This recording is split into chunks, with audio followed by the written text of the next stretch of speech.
Elaine Okafor was 33 years old when her husband stood up at his mother's dinner table and dared her to find better. The room laughed. Reggie had just announced his new restaurant, his name only, his vision only, built on recipes Elaine had spent a decade perfecting in silence. When she quietly corrected him, he didn't apologize. He smiled at his family and told her if she thought she could do better, she should go find it. He had no idea she already had. 3 nights earlier, hanging up his jacket, Elaine's fingers had brushed a bank statement addressed to an apartment that wasn't theirs. 2 years of transfers, thousands of dollars, a second life he never imagined she'd discover. Reggie thought he was making a joke at her expense. He didn't know the bag in her car trunk had been packed for days. Elaine set down her fork, stood up, and walked toward the stairs. And nothing in Reggie Okafor's carefully built world would ever be the same. Before we dive in, comment where you're watching from today, and if stories like this speak to you, hit subscribe, because tomorrow's story is even more intense. The buttercream was almost right. Elaine pulled the piping bag away from the small tasting cake and tilted her head. The rosette she'd just made was clean, tight spiral, sharp point at the top, but the color was off, too yellow. She'd used 1 too many egg yolks in this batch. She set the bag down, wiped her hands on her apron, and reached for the bowl of the second batch she'd mixed an hour earlier. Paler, better. She filled a fresh bag, squeezed a test dot onto the back of her wrist, and tasted it. There, cardamom and honey, with the butter sitting just underneath like a warm bass note. Not sweet in a loud way, sweet in a way that made you want another bite before you'd finished the first one. That was the whole point.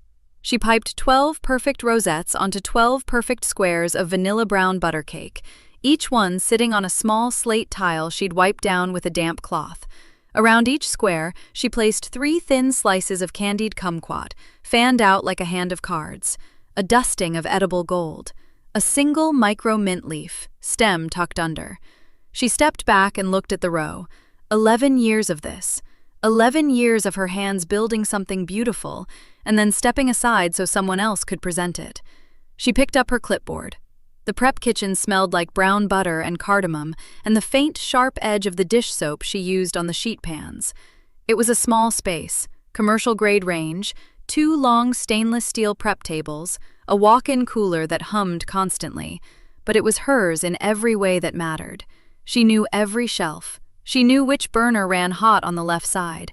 She knew the cooler needed its door lifted slightly when you pulled it or the seal would stick. Reggie had signed the lease. Elaine had built the kitchen.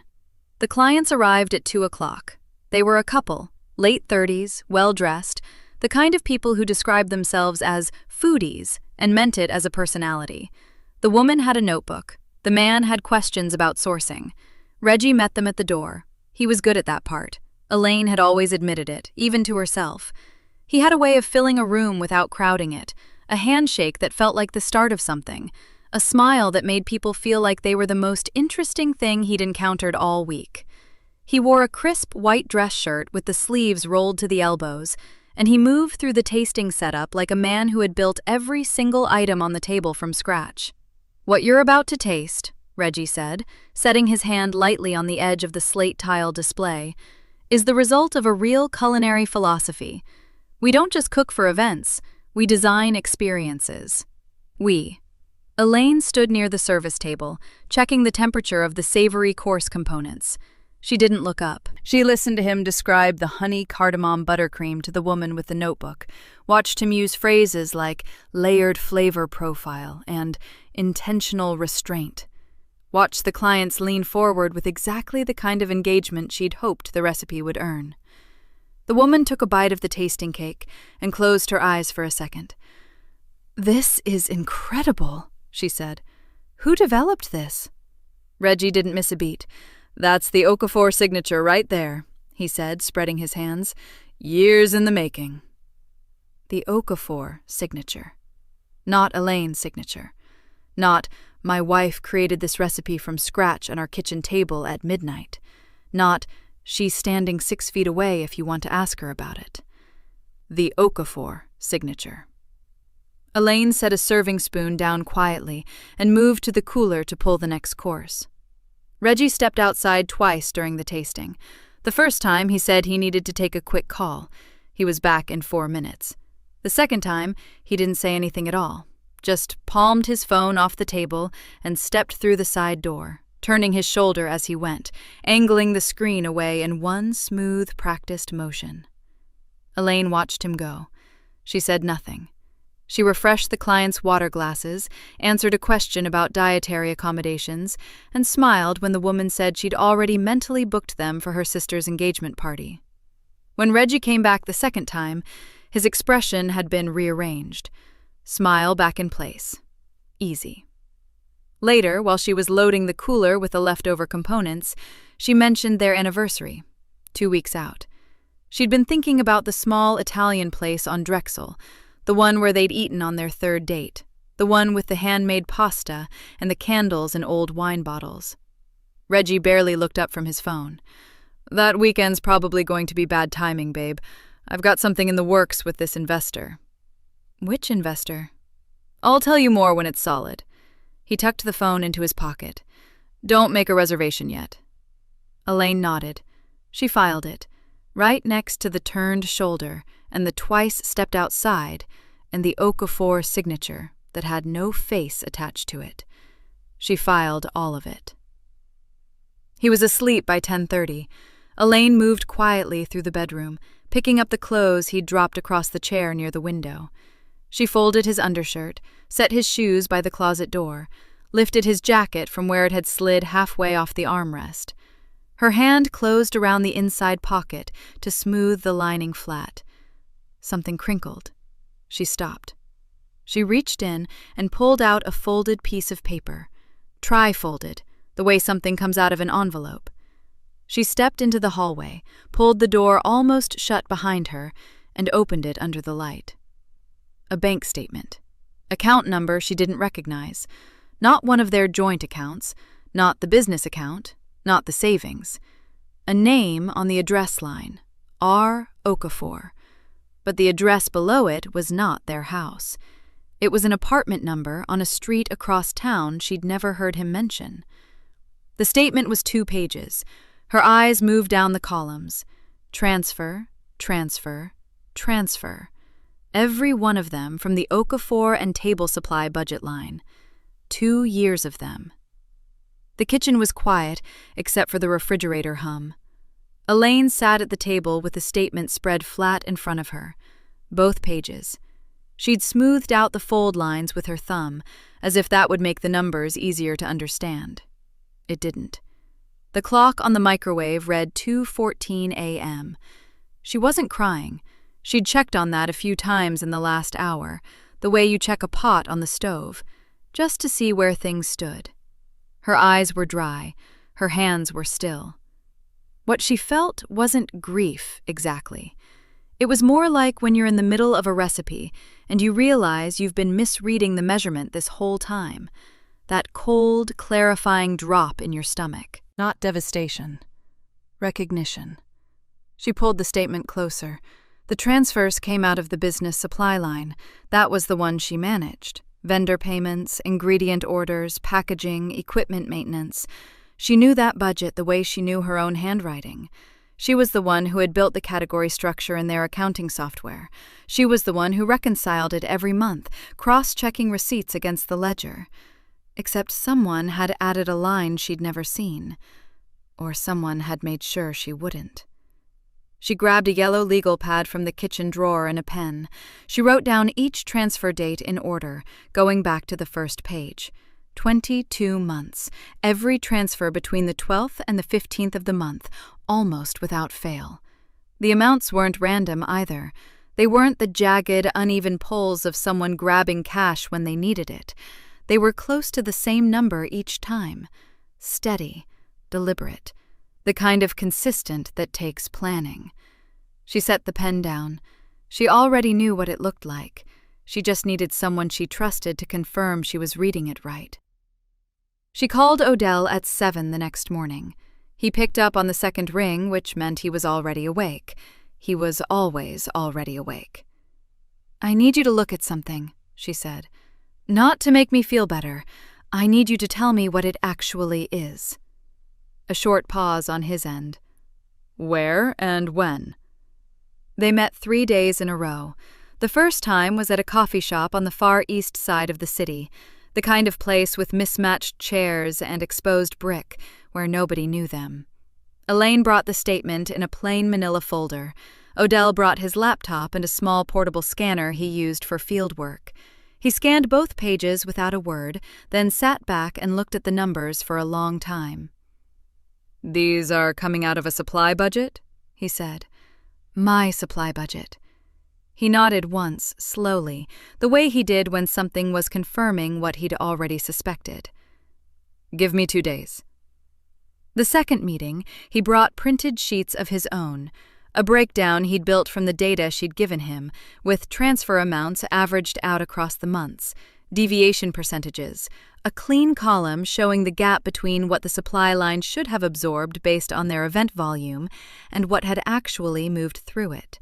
He slid the sheet across the table and pointed to the bottom figure. Elaine looked at it. Then she looked at him. "That's not vendor payments," she said. "No," Odell said. "It's not." "What is it?" He folded his hands on the table. "Based on the consistency and the amount, it's most likely a fixed recurring expense.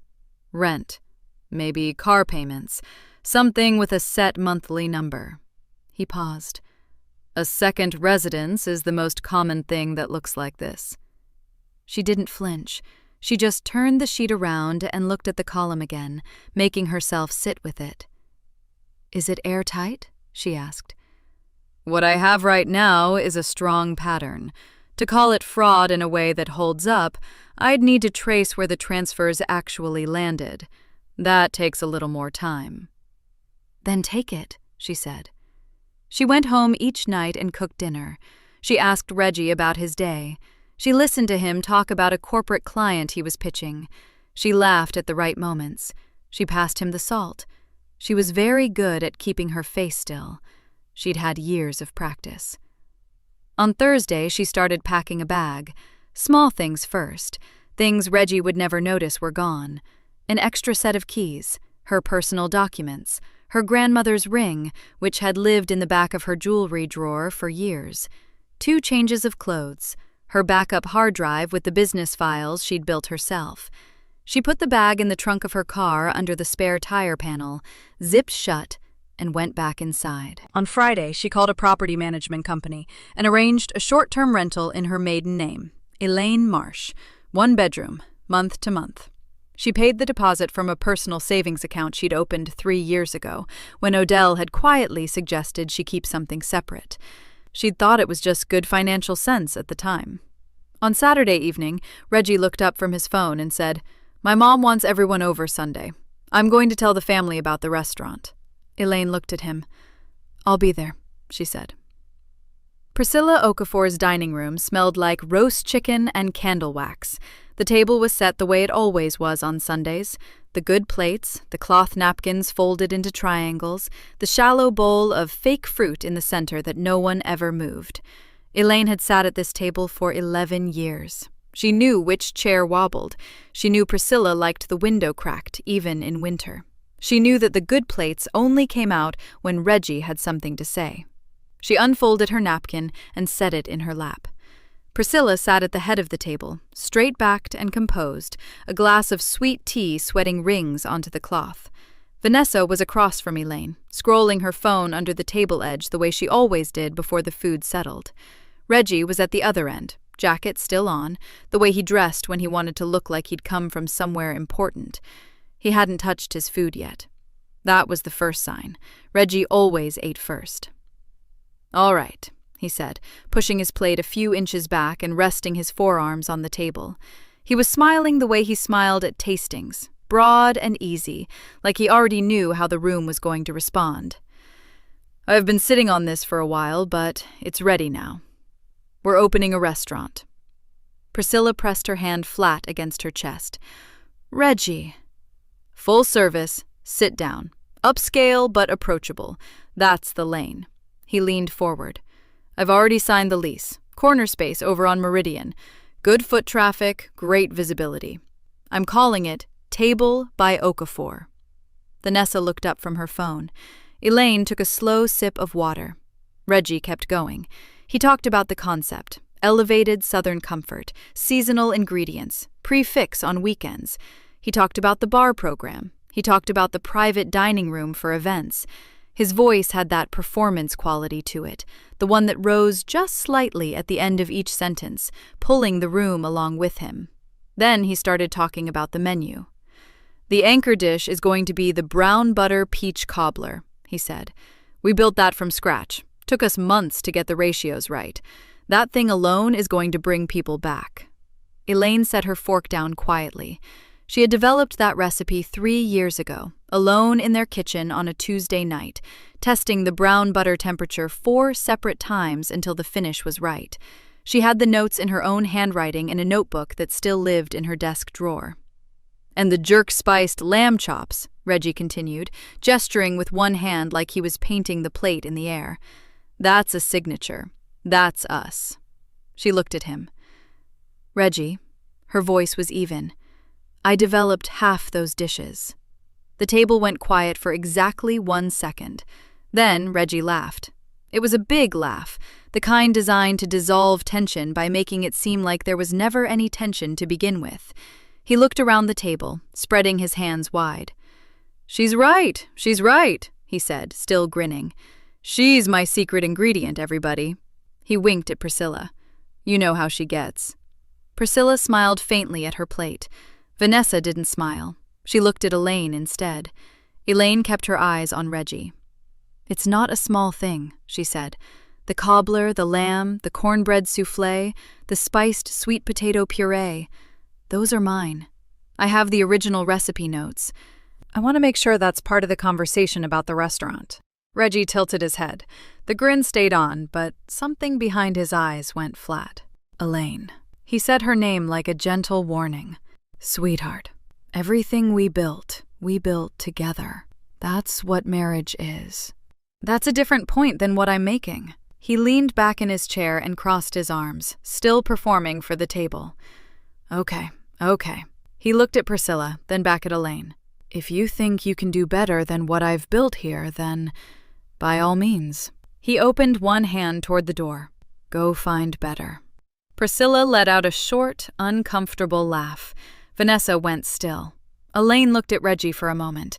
His expression said he expected her to look down, or to soften, or to make a small joke to smooth it over, the way she had 100 times before. She picked up her napkin from her lap, set it beside her plate, and stood up. She walked through the kitchen and out the side door into the cool evening air. Her car was parked at the curb. She popped the trunk, reached under the spare tire panel, and pulled out the bag she had packed 4 days ago. She came back inside. She walked past the dining room without looking in. She could feel them watching from the table, could feel the silence like pressure against the walls. She started up the stairs toward the guest room where she'd already moved her most important things. She heard his chair scrape back. Elaine. His footsteps came fast down the hall. His hand landed on her shoulder and turned her, not gently. "You're really doing this?" His voice was low, tight. The performance was gone. "Here? Now?" Behind him, at the edge of the dining room doorway, Priscilla and Vanessa stood frozen. Elaine looked at him. Steady, calm. "I found better months ago," she said. "I just hadn't told you yet." The rental was on the 3rd floor of a quiet building off Decatur Street. It wasn't much. A 1-bedroom with painted-over baseboards, a bathroom where the towel bar sat slightly crooked on the wall, and a window above the kitchen sink that looked out over a parking lot and a dry cleaner sign. The furniture came with it. A beige couch, a wood table with 2 chairs, a mattress that was fine. Elaine set her bag on the floor by the bed and stood there for a moment. She had walked through this room once, 2 weeks ago, when she'd signed the short-term lease under her maiden name, Elaine Carter. She had looked at the parking lot view and thought, "This will do." She thought the same thing now. She unzipped the bag and started unpacking. Her good knife roll, the notebook with her recipe drafts, her personal tax files from the last 3 years, folded flat in a manila envelope, a change of clothes, her toiletries. The small framed photo of her grandmother she'd taken from the desk drawer at home 2 weeks ago, slipping it into her tote bag on a morning when Reggie left early. She set the photo on the windowsill. She made the bed with the sheets she'd brought, running her palm over the fitted corners the way her grandmother taught her. Then she went to the kitchen, found a single pot in the cabinet, and made herself a cup of tea. She sat at the small table and drank it slowly. She didn't cry. She wasn't sure what that meant about her, but she accepted it. Odell knocked at 2 in the afternoon, right on time. He was a tall man, broad through the shoulders, with close-cut hair going gray at the temples, and reading glasses he always pushed up to his forehead when he wasn't using them. He carried a leather portfolio under one arm and a brown paper bag in the other hand. "Brought sandwiches," he said when she opened the door. "You didn't have to do that." "I know." He stepped inside, looked around once without commenting on the apartment, and sat down at the table. That was the thing about Odell. He didn't make a production of things. They ate first, talking about nothing important. His drive over, the dry weather. When the wrappers were cleared, he opened the portfolio and laid several pages of organized documents across the table. She recognized some of them, others she'd never seen before. "Okay," he said, setting his glasses on his nose. "Here's where we are." He walked her through it methodically. The transfers she'd already found were just the start. 2 years of monthly withdrawals from the business's supply budget, adding up to just over $41,000. He had traced every dollar. "He's been paying rent on an apartment over in Westwood," Odell said. He tapped a page. "The lease is in a woman's name, Yolanda Briggs." Elaine went still. "I know that name," she said. "Event planner. Worked a few Okafor and table bookings 2 years ago. Corporate luncheons, a conference reception." She remembered her. Late 20s, sharp dresser, the kind of energy that filled a room without effort. She had complimented Elaine's cornbread soufflé at the conference reception, and then spent the rest of the evening talking to Reggie near the bar. Elaine had not thought about her since. "Keep going," she said. Odell nodded. He moved to a second set of pages. The investor Reggie had mentioned, the one he'd refused to name, wasn't an investor at all. It was a limited liability company called BRT Hospitality Group. Odell had pulled the registration. "Yolanda Briggs is the registered agent," he said. "The company's only asset is the capital Reggie funneled into it from the supply account. He moved stolen money into her LLC and then borrowed it back as a business loan to fund the restaurant lease." Elaine looked at the documents for a long moment. $41,000. An apartment. A shell company. A restaurant with her recipes on the menu and his name above the door. She breathed in slowly through her nose. "How much more is there?" she asked. "That's what I'm still working out," Odell said. "I've got the account structure, but I want to pull the full LLC filings and see what else is attached. There may be more accounts." "Keep tracing it," Elaine said. Her voice was quiet and even. "All of it. But don't contact anyone. Don't reach out to the bank. Don't flag anything. Not yet." "You sure?" "I need the complete picture before I do anything." She looked at him. "If I move too soon, he has time to move things around. I want everything first." Odell held her gaze for a moment, then nodded. "Understood." He began organizing the pages back into the portfolio. "I'll have more by Thursday." After he left, Elaine cleared the table and sat back down with the manila envelope of business paperwork she'd taken from the house. She worked through it slowly, page by page. Vendor contracts, tax summaries, business bank statements with her notes in the margins. Then she found a document she didn't recognize. It was a restaurant lease agreement for the Meridian property. Several pages, stapled together. She turned to the signature page. Her name was on it. Co-guarantor for a commercial loan in the amount of $220,000. She stared at the signature line. The handwriting looked like hers. It wasn't. Elaine got up and found the desk lamp in the corner of the bedroom. She plugged it in, pulled the chair over, and sat down with the lease agreement and a blank sheet of paper from her notebook. She wrote her name on the blank sheet. Once, then again, then a third time. She held her 3 signatures next to the one on the lease. The lamp threw a strong circle of light across both pages. She looked carefully. At first glance, it was close enough to make her stomach drop. Whoever had written it had taken time. The E, the curve of the O, the way the letters connected. It wasn't sloppy. It wasn't rushed. But the loops were wrong. When Elaine wrote her name, the L in Elaine curved up and back naturally, like a habit she'd carried since the 3rd grade. The signature on the lease went the other way. A small thing, an easy thing to miss if you weren't looking for it.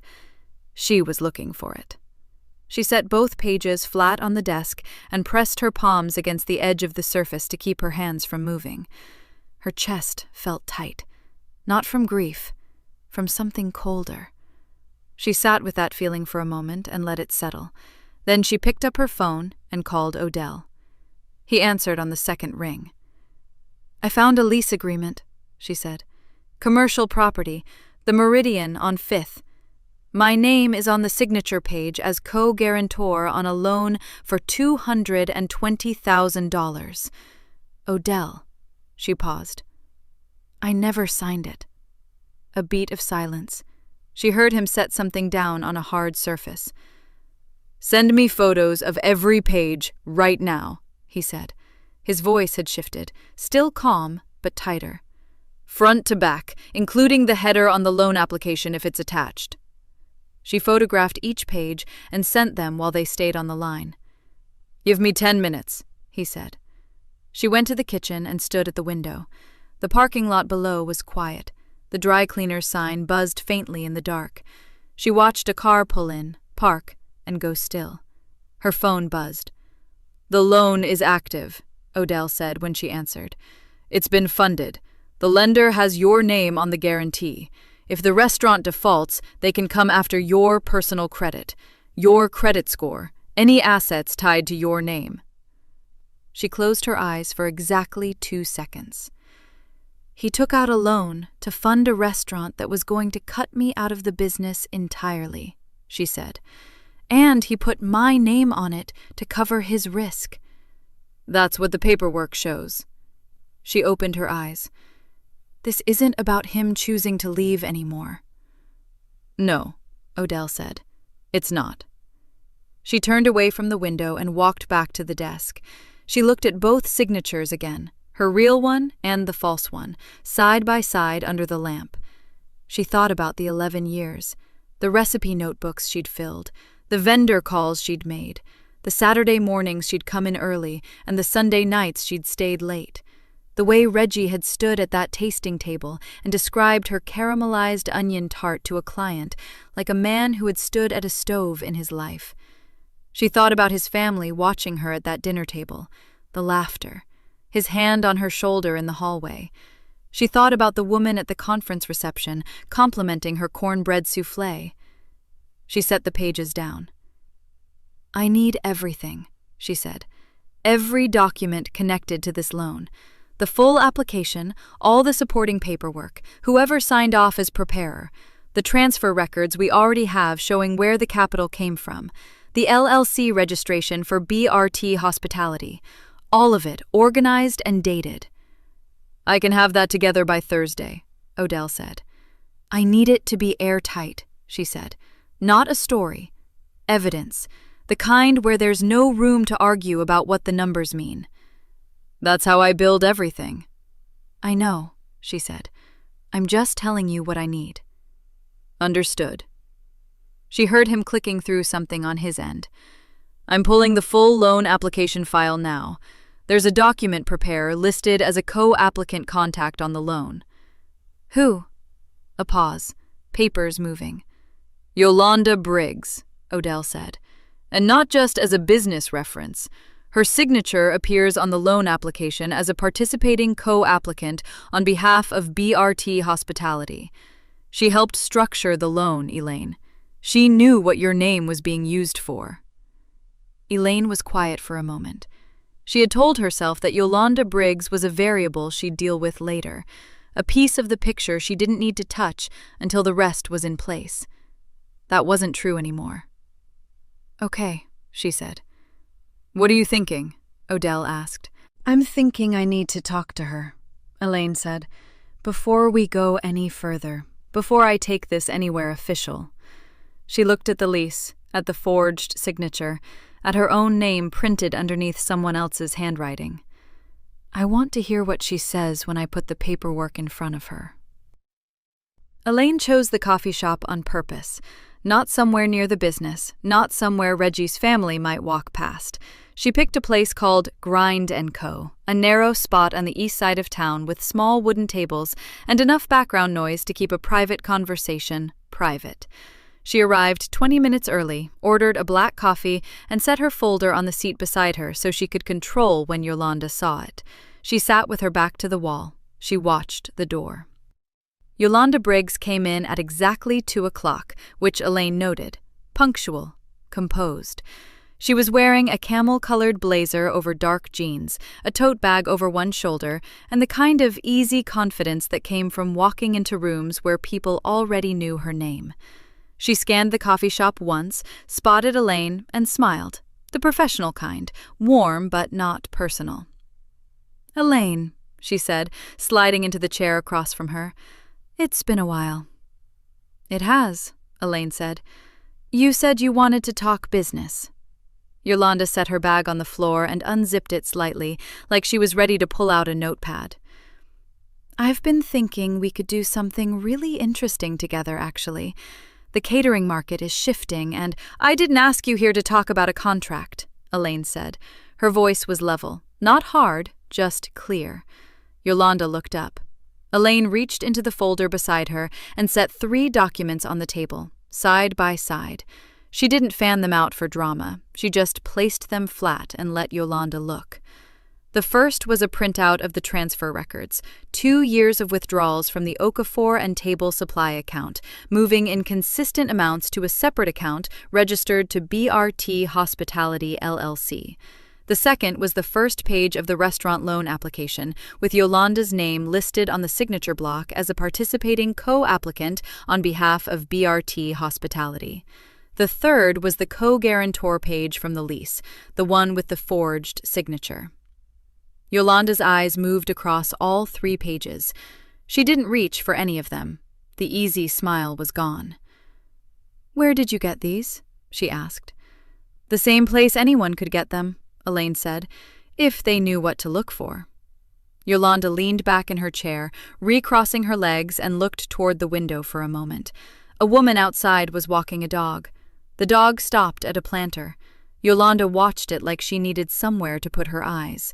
Then she looked back. "Reggie told me the marriage was already over," she said, "in practice, that you two had been done for years and you were just both too stubborn to say it out loud." "Okay," Elaine said. "I'm not trying to—" Yolanda stopped. She looked at the loan application again. "I knew he was still married. I knew that. But I wasn't involved in the marriage. I was involved in the business end." "The business end," Elaine repeated. "You helped him set up the LLC. You structured the account the diverted funds moved through. Your name is on the loan application as a co-applicant." She tapped the 3rd page lightly with one finger.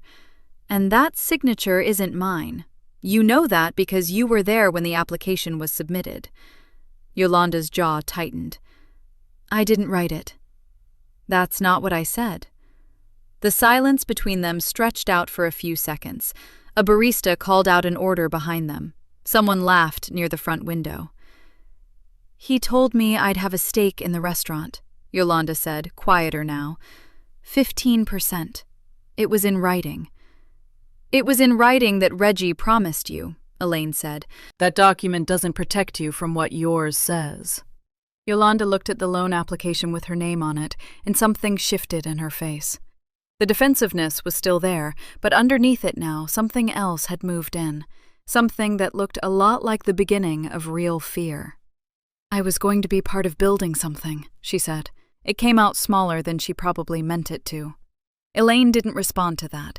She gathered the 3 pages, tapped them flat, and slid them back into her folder. "I have documentation of your role in structuring the account," she said. "Your signature on the loan application, the transfer record showing the timeline. I intend to use all of it." She closed the folder. "I wanted you to know that before it became official." Yolanda stared at her. Her tote bag was still half unzipped on the floor, the notepad she'd never pulled out still inside. "Elaine." "We're done here," Elaine said, not unkindly, just finished. She picked up her coffee, finished the last of it, and set the cup down. She picked up her folder, stood, and pulled on her coat. Yolanda didn't move. Elaine walked out. That night she sat on the edge of the rental's bed and called Odell. "I talked to her," she said. "And?" She confirmed it. Not everything, but enough. She knew about the marriage. She knew about the signature. She helped structure the account in exchange for a stake in the restaurant. "Verbal confirmation," he said. "Verbal confirmation," Elaine said. "Combined with everything you've already built, it's nearly complete." Odell arrived at 7. He had a messenger bag over one shoulder and a paper cup of coffee in each hand, one for him, one for her, because that was how Odell operated. He didn't make speeches, he just showed up with what was needed. Elaine had already cleared the small dining table in the rental. She'd pushed the fruit bowl to the counter and wiped the surface down, because she needed clean space and a clear head. The folder from the Yolanda meeting was already open at one end. Her own copies of the business bank records were stacked beside it. Odell set the coffee down, pulled out his chair, and unzipped his bag without a word. What came out of that bag covered the whole table inside of 3 minutes. Transfer records, printed and labeled by date. The BRT Hospitality LLC formation documents, pulled from public filings. The restaurant loan application with Yolanda's name on the co-applicant line. The lease co-guarantor page with Elaine's forged signature. And one more document, a single page Elaine hadn't seen before, which Odell slid toward her without ceremony. "Shell Company registration," he said. "Reggie is the sole beneficial owner of BRT Hospitality. It's not listed anywhere obvious. It's buried under a registered agent. But I traced it back. He set it up 14 months ago." Elaine looked at the page. "Before the loan application." 14 months before. He was building the exit structure before he signed anything. If you'd filed for divorce without knowing any of this, BRT Hospitality wouldn't have appeared in the asset disclosure. The restaurant would have been invisible on paper. Elaine set the page down. She looked at all of it together. Every page. The full shape of what Reggie had built, not just behind her back, but using her name, her credit, her 11 years of work as the foundation. She was quiet for a moment. "Is it airtight?" she asked. "Yes," Odell said. He didn't dress it up. "The forged signature is demonstrable. I had a document examiner look at a copy. The transfers are consistent, patterned, and traceable directly from the Okafor and table supply budget. The LLC formation predates the loan, which shows premeditation, and Yolanda's name is on the loan application as a participating co-applicant, which connects her to the structure. And what I got from her yesterday. Her verbal confirmation fills the last gap," he said. "She admitted she knew about the marriage and the signature. That puts her inside the fraud, not just adjacent to it." He picked up his coffee. "You've got all of it, Elaine." She nodded once. "Good," she said. "Then I don't need you to do anything else." Odell looked at her over the rim of his cup. He knew what she meant. He'd always known what she meant. "I'm not here to fix it for you," he said. "I know you're not," she said. "That's why you're the only person I called." Her phone buzzed just after 9. She glanced at the screen. The name read Vanessa. She picked it up. "Hey," Vanessa said.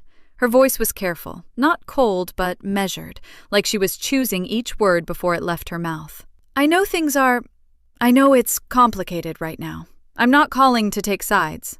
"Okay," Elaine said. "But Reggie's been weird since Sunday. Like, not guilty weird, more like scared weird. And he keeps asking me if I've talked to you. 3 times in 4 days." A pause. "What's going on?" "And I mean really going on." Elaine looked at the documents still spread across the table. She thought about how much to say. She didn't owe Vanessa the full picture yet, but she didn't want to lie to her either. Vanessa had never been the problem. "There are financial irregularities in the business," Elaine said. significant ones, money that moved in ways it shouldn't have, for a long time. Reggie's going to need to answer for them.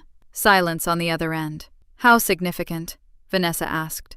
Significant enough that I have documentation, Elaine said. And other people do too. Another pause, longer this time. Okay, Vanessa said, quieter. Okay. She sounded like someone putting pieces together that had been bothering her for a while, pieces she hadn't had names for until now. I'm going to talk to him. That's your call, Elaine said. But if he tells you everything's fine, ask him to show you the books. The next morning, Elaine sat with her coffee and thought about where it needed to end. Not in a lawyer's office, not in a phone call, not in some neutral space that gave Reggie room to reframe the story before anyone else heard it. It needed to happen at that table, the same table where he'd laughed at her, the same room where his family had laughed with him. She picked up her phone and dialed Priscilla. 3 rings. Then Priscilla's voice, composed, a little guarded. She'd been waiting for something, Elaine could tell. Elaine? Priscilla, Elaine said. I'd like to arrange a family meeting to discuss the restaurant's future. There are some things everyone needs to hear together. A pause. What kind of things? Priscilla asked. The kind that shouldn't wait, Elaine said. Can we use your house? The silence on the line was short, but it was the silence of someone recalibrating. Yes, Priscilla said. We can do that. Priscilla had set out water glasses. That was the thing Elaine noticed first when she walked in. The good glasses, the tall crystal ones Priscilla brought out for company. A pitcher of ice water in the center of the table. Like this was still a gathering she could control by making it look like one. Reggie was already seated when Elaine arrived. He had his jacket on. His jaw was set and his hands were folded on the table in front of him, the way a man sits when he's decided to be reasonable and wants everyone to notice. He looked up when she walked in. Elaine! He said her name like a greeting and a warning at the same time. She didn't answer. She set her bag on the chair beside her and sat down. Vanessa came in from the kitchen a moment later, holding her own glass of water. She looked at Elaine, then at Reggie, and sat without saying anything. Her face was careful. She'd done her own thinking since that phone call. Priscilla came last. She sat at the head of the table, her house, and folded her hands. All right, Priscilla said. We're here. Elaine opened her bag. She didn't rush. She took each document out one at a time and set it face up on the table, moving left to right across the surface, like she was laying out a meal. Every page flat, every page readable. The transfer records came first. 2 years of withdrawals from the Okafor and table supply budget, printed and labeled by date in Odell's clean, precise columns. Thousands of dollars a month. Month after month after month. That's the supply account, Elaine said. Those transfers didn't go to any vendor. They went to a holding account connected to a shell company called BRT Hospitality, LLC. Reggie's jaw shifted. Elaine, I'm not finished, she said. She set down the BRT Hospitality formation documents next, then the restaurant loan application, with Yolanda Briggs listed on the co-applicant line. Then the lease. She placed it directly in front of Priscilla. That's the restaurant lease, Elaine said. My name is on the co-guarantor line. I never signed it. Priscilla looked down at the page. She picked it up slowly, the way someone picks something up when they're hoping a closer look will make it say something different. It didn't say anything different. That's not, Reggie started. He stopped. He tried again. That signature situation is more complicated than it looks. There was a miscommunication between me and the loan officer, and I was going to… Reggie. Elaine's voice was flat and even. I had a document examiner look at it. The table went quiet. Vanessa set her water glass down. I filed a fraud complaint with the bank 4 days ago, Elaine said. My attorney received the forged signature documentation the same day, and on Wednesday morning, I sent a formal written notice to the event planning firm that employs Yolanda Briggs, documenting her role in structuring the shell account and her name on the loan application. You contacted her employer? Reggie said. His voice had changed. The performance was gone. What was underneath it wasn't anger. It was something closer to fear, dressed up fast as outrage. "You had no right to do that. You don't even know the full—" "It's already done," Elaine said. "I'm not telling you this as a threat. I'm telling you because you're sitting there deciding how much to admit, and I want you to understand that there's nothing left to manage. It's already moving. The bank has the complaint. The attorney has the documents. Yolanda's employer has the notice." Reggie opened his mouth. Then he closed it. Priscilla was still holding the lease. Her face had gone very still. Not the composed stillness she'd walked in with. Something harder and colder. The face of a woman whose certainty had just walked out from under her. She set the page down with both hands, slowly, like it was heavier than paper should be. "Reginald," she said. She only used his full name when something was serious. Everyone at the table knew that. He didn't look at her. "She's exaggerating the whole," he started. "Her name is on a document she didn't sign." Priscilla's voice was quiet. That was the worst kind of quiet. "Her credit is attached to a loan she didn't agree to. You users her name." She looked at him. "You used her name, Reginald." Reggie looked at his hands. Vanessa hadn't spoken. She was staring at the transfer records in the center of the table, her finger tracing one of the date columns without pressing down, like she was reading a language she'd just learned she already knew. Elaine watched her. She watched all of them. Reggie looked up once, scanning the table for somewhere to put his argument. There was nowhere. The documents were right there. The complaints were already filed. The attorney already had what she needed. There was no version of this he could talk his way around, no charm that worked on paperwork, no audience left to perform for. His hands unfolded on the table. Then he just sat there. Elaine gathered her documents one by one, calm and unhurried, the same way she'd laid them out. She slid them back into her bag, clipped it shut, and stood. She didn't say goodbye. She walked out of Priscilla's house, through the front door, into the afternoon air, and pulled it closed behind her. The bank moved first.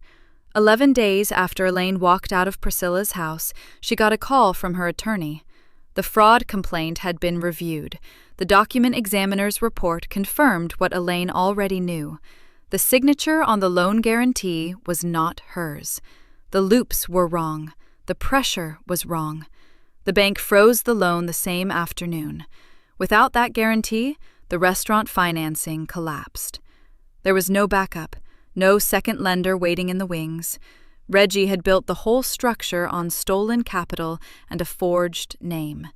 And when the forged name was removed, there was nothing holding it up. BRT Hospitality LLC, the shell company Odell had traced through 3 months of transfer records, was flagged by the bank's fraud team within a week of the complaint. The account was frozen pending review. The diverted funds, 2 years of them, were now a liability Reggie owed back to Okafor and Table. He had no way to cover it, except one. Elaine's attorney sent the demand letter on a Thursday morning. Reggie's response came back through his own lawyer 4 days later.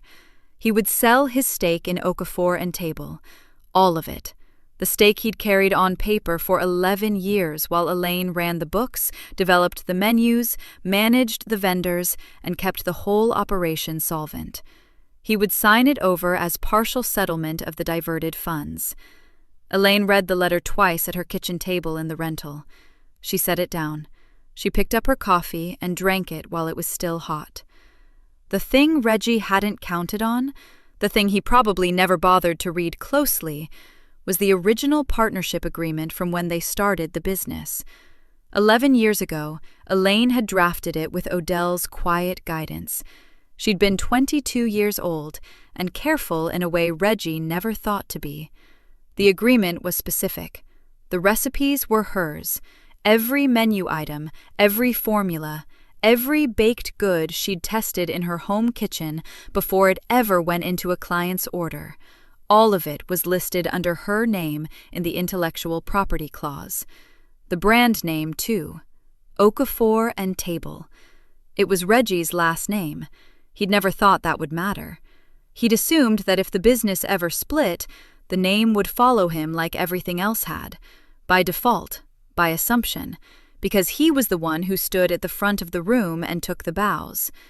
He assumed wrong. The name was hers under the agreement. She had signed it. He had signed it. His lawyer had apparently reviewed it and said nothing useful, because there was nothing useful to say. Elaine signed the final transfer paperwork on a Tuesday afternoon, sitting across from her attorney at a small desk in a quiet office that smelled like old paper and carpet cleaner. Her attorney slid the pages across, one at a time. Elaine read each one before she signed it. Full ownership of the Okafor and Table recipe catalog. Every item, every formula. Full ownership of the brand name. Full ownership of the client contact list Elaine had built by hand over 11 years. Every name she'd called herself. Every relationship she'd maintained. She signed each page with her own signature. Clean loops. The right pressure. Yolanda moved faster than Reggie did. Not forward, sideways, trying to get ahead of something she couldn't outrun. The formal notice Elaine had sent to Yolanda's event planning firm had landed quietly on a desk the day after the family meeting. It sat there for 2 weeks while the bank's fraud complaint worked its way through the system. But once the loan was frozen and BRT Hospitality LLC appeared in public records as part of a fraud review, the notice stopped being quiet. The firm let Yolanda go on a Friday. No severance. A short email. A box of desk items left by the elevator. The restaurant steak she'd gambled everything on. The piece of ownership Reggie had promised her in exchange for her help structuring the Shell account was gone. The restaurant didn't exist anymore. The financing was dead. The LLC was frozen. There was nothing left to own a stake in. Elaine heard about it from Odell, who heard it from a contact at the bank. She didn't feel much when she heard it. She didn't feel nothing, either. It was the quiet in-between, the feeling of something settling into its right place after being tilted for a long time. Vanessa called on a Sunday evening, 2 weeks after the meeting at Priscilla's house. She didn't say much. She said she was sorry it had taken her this long to see clearly. She said she'd told Reggie she wouldn't be coming to his birthday dinner next month, or anything else, until he did something real to make it right. "He doesn't think he owes you an apology," Vanessa said. "He thinks the lawyers handled it." "I know," Elaine said. "I told him that's not how it works." "I know that too." There was a pause on the line. "Are you okay?" Vanessa asked. Elaine looked across her small rental kitchen at the stack of signed paperwork on the counter. Okafor and Table. Her name now. Fully and only hers. "Yeah," she said. "I'm okay." The kitchen smelled like brown butter and vanilla. That was the first thing people noticed when they walked through the door of Elaine's new place. Not the clean white counters, or the professional-grade oven she'd bought herself, or the custom shelving she'd had installed along the back wall, where her mixing bowls sat in a row by size, smallest to largest, handles all facing the same direction. People noticed the smell first. Then they noticed her. The business was called Layered. Her word, her choice, her name on the license. She'd thought about it for 3 weeks before she wrote it down. It meant what she meant it to mean. Every layer of a well-made cake. Every layer of work no one had seen for 11 years. Every layer she'd been pressed flat under and had now risen through. The first dollar she'd ever earned under that name hung in a small black frame near the front register. A single worn bill in a simple frame. She'd taped a piece of paper behind it with the date written in her own handwriting. Nothing fancy, just proof. 1 year was enough time to watch things settle into what they actually were. Reggie was renting a 1-bedroom in a part of the city he would have turned his nose up at 3 years ago. He was working in somebody else's kitchen now, a mid-size hotel catering department, not the kind of place that got written up in food magazines, not the kind of place where anyone stood at the front of the room and took bows. He showed up, he clocked in, he worked under a chef who didn't know his name before the interview. Word got around the way it always did in the industry. Nobody said much about him. That was almost worse. Vanessa still hadn't gone to his birthday dinner. She'd sent a card, Elaine had heard, but not shown up. She came to Layard's soft opening instead, sat at the counter, and ate 2 slices of the honey cardamom cake Elaine had been developing since before she left. She didn't say much. She didn't have to. Priscilla had stopped defending Reggie out loud, at least around the people who knew. That wasn't the same as accountability. It was more like a slow retreat, the quiet deflation of someone who had backed the wrong side in public and now had to live with the shape of that. She was cordial to Elaine when their paths crossed, careful. The boldness was gone. Yolanda had left the city entirely by January. Elaine didn't know where she'd gone and hadn't looked. Odell had mentioned something about a fresh start in another state, a different industry, a name that didn't pull up any flags if someone searched it. Elaine wished her nothing specific, not good or bad. She just didn't think about her very often. The wedding order had come in 6 weeks ago, a full catering package for 200 guests, outdoor ceremony, seated dinner after sunset. The couple had found Elaine through a write-up in a local food publication, a profile piece that used her actual name in the headline and credited her directly for every dish mentioned. She'd read the article 3 times the morning it went live, not out of vanity, just because seeing her name attached to her own work still felt new enough to notice. The bride had called the day after the piece ran. "I want the pastry chef," she'd said. "Not a team. You." Elaine had said yes. Now it was 4 in the afternoon on a Saturday, and the kitchen was moving. Her 2 assistants, both women she'd hired herself, both trained, both treated like the professionals they were, worked their stations with quiet focus. Sheet pans slid in and out of the oven. Ganache cooled in a double boiler on the back burner. Elaine stood at the center island, finishing the top tier of the wedding cake, a layered almond and rosewater cake that had taken her 4 test batches to get exactly right. She piped the final border with a steady hand, checked the level, adjusted the cake plate by a fraction of an inch. Perfect. She set down the piping bag and stepped back, rolling her shoulders once. The kitchen hummed around her, the low thrum of the oven, the soft scrape of a spatula, the quiet efficiency of a room full of people who knew what they were doing. Her gaze moved to the front of the shop without meaning to. The framed dollar bill hung where it always hung, just left of the register, catching the late afternoon light that came through the front window in a long gold stripe. The paper behind it was still there, the date in her own handwriting, small and certain. She looked at it for a moment. Not long, just long enough. Then she picked up her piping bag, turned back to the cake, and got to work. She was the woman who had been dared to leave, but she'd already found better long before anyone at that table had thought to look. She'd been building it the whole time, quietly, carefully, with her own 2 hands, just like everything else. Thank you for watching until the end. If this story meant something to you, hit subscribe and turn on notifications. I've got 2 stories on the screen that you have to watch next. Have a great day!